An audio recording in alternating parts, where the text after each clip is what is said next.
সাগরে মাছ ধরা ৫৮ দিন নিষেধাজ্ঞার ২৪ দিন পার হলেও প্রণোদনার খাদ্য সহায়তা পায়নি পিরোজপুরের জেলেরা। এতে মানবেতর জীবন পার করছে জেলে পরিবার। এ বিষয়ে আরও জানাতে পিরোজপুরের মাছুয়া জেলেপল্লী থেকে যুক্ত হয়েছেন জিয়াদ মাহমুদ। জিয়াদ, পিরোজপুরে নিবন্ধিত জেলেদের সংখ্যা কত এবং কবে নাগাদ তাদেরকে খাদ্য সহায়তা দেয়া হতে পারে, কর্তৃপক্ষ কি বলছে?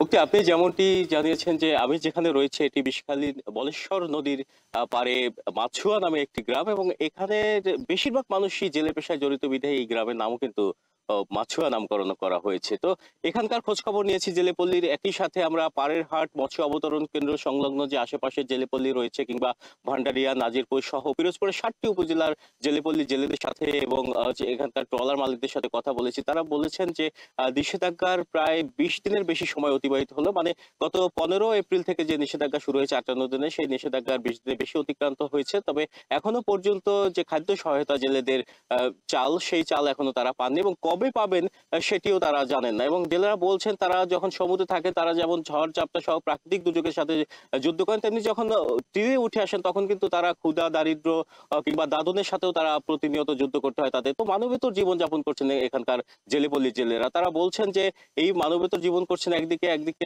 যে বাড়িতে যে রসদ সামগ্রী সেটিও ফুরিয়ে এসেছে। এর ফলে কিন্তু পারিবারিক যে কলহ, সেই কলহ পর্যন্ত বৃদ্ধি পেয়েছে বলে জেলেরা আমাদের জানিয়েছেন। তো এখানের যে মৎস্য কর্মকর্তা রয়েছেন তিনি আমাদের জানিয়েছেন যে চাল দেওয়ার বিষয়ে সরকারের সংশ্লিষ্ট মন্ত্রণালয়ের সাথে তাদের যোগাযোগ অব্যাহত রয়েছে। এখনো তারা জানেন না যে এখানে যে জেলেরা রয়েছেন। আপনাকে জানিয়ে রাখি, পিরোজপুরে নিবন্ধিত অনিবন্ধিত মিলিয়ে প্রায় ৫০,০০০-এর বেশি জেলে রয়েছে, যার মধ্যে ৩০,০০০ নিবন্ধিত জেলে রয়েছে। এবং নিষেধাজ্ঞা ছিল সেখানে তারা ৮৬ কেজি করে চাল পেতেন। এখন কিন্তু নিষেধাজ্ঞা সময় কমিয়ে আনা হয়েছে, সেহেতু তারা ৮০ কেজি করে চাল পাবেন। তবে একটি বিষয় তারা জানিয়েছে যে এখানে যারা নদ নদীতে মাছ শিকার করেন, যারা ঝাটকা সংরক্ষণ অভিযান চলছে এবং ঝাটকা সংরক্ষণের যে চাল, সেই চাল ২-১ দিনের মধ্যে বিতরণ করা হবে বলেও জেলা মৎস্য কর্মকর্তা